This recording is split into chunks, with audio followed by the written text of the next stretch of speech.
Well, hi, it's Rob from Brisbane, and I hope everyone's well today. And today, on day 16 of the challenge, it's how to be resourceful for money and with money.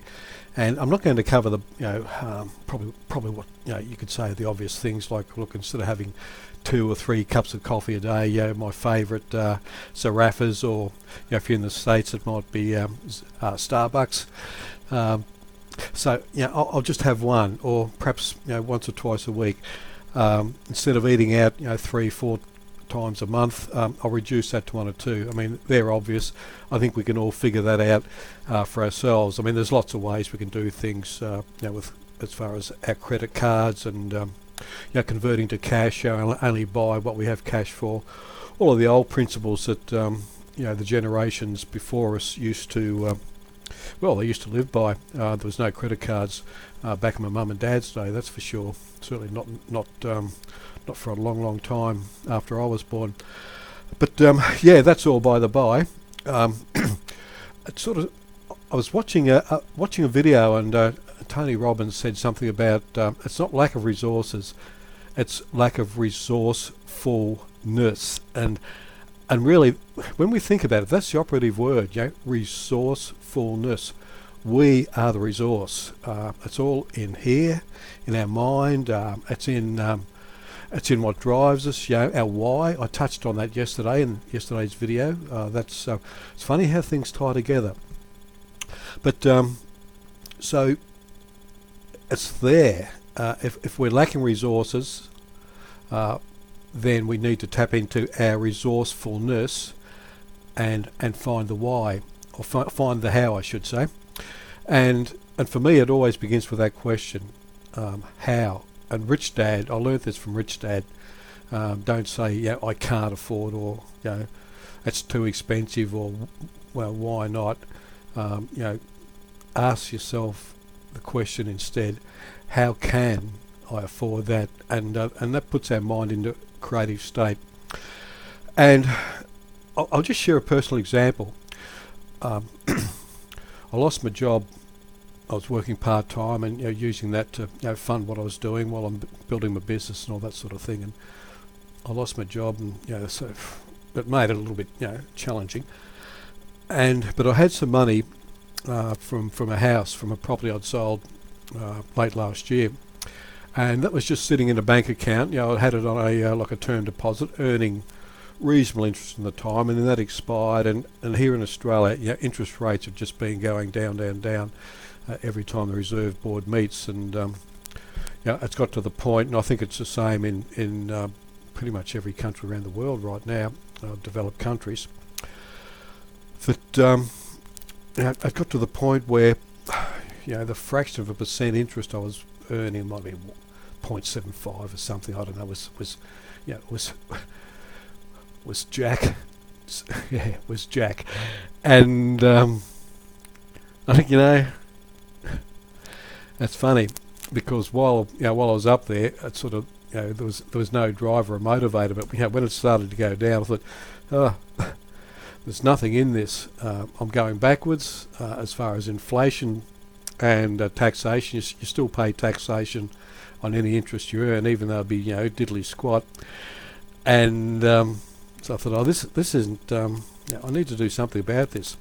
So then I began asking how, and I was already had investments in the share market and things like that, which is all very well and good, and that's great for probably a medium or short. When I say short, 2-year to 5-year and beyond term. But I was looking for something where I could get a better result, in the very, very short term, very, very near term, 30 to 60 days.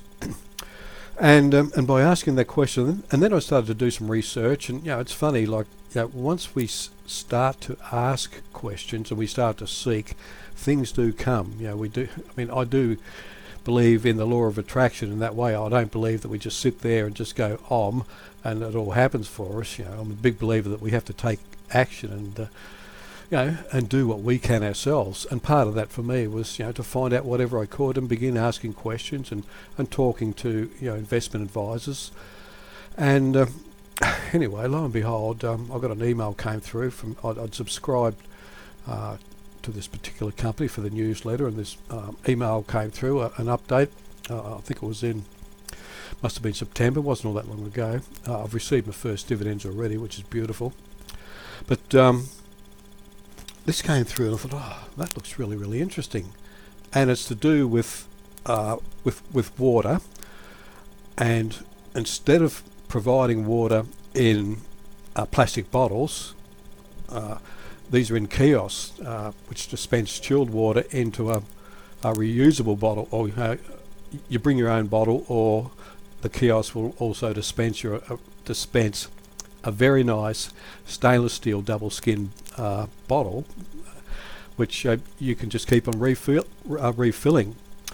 And it's all done through your card. You just tap and bang, and you build your credit up. And wherever you see one of these kiosks, and there's a lot of them getting around now here in Brisbane. It's very exciting.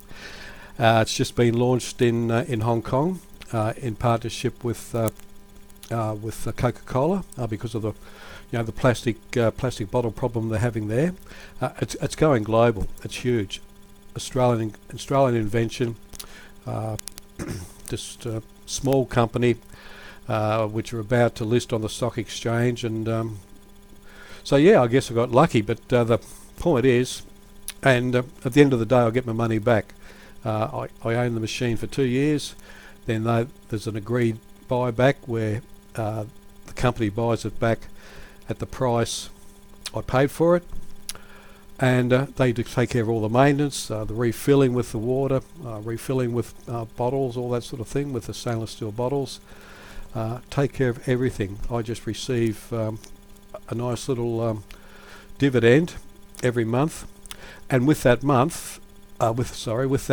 with that money, I can then fund advertising from the business, which that's my primary purpose, is to grow my business. And I know there's a combination of organic, free traffic, but paid advertising as well.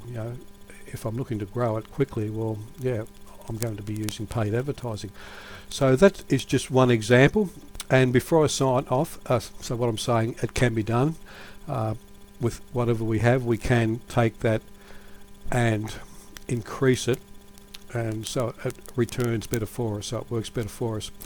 And just to share one more thing, you may know of, or may have heard of The Richest Man in Babylon, one of my all-time favourite books.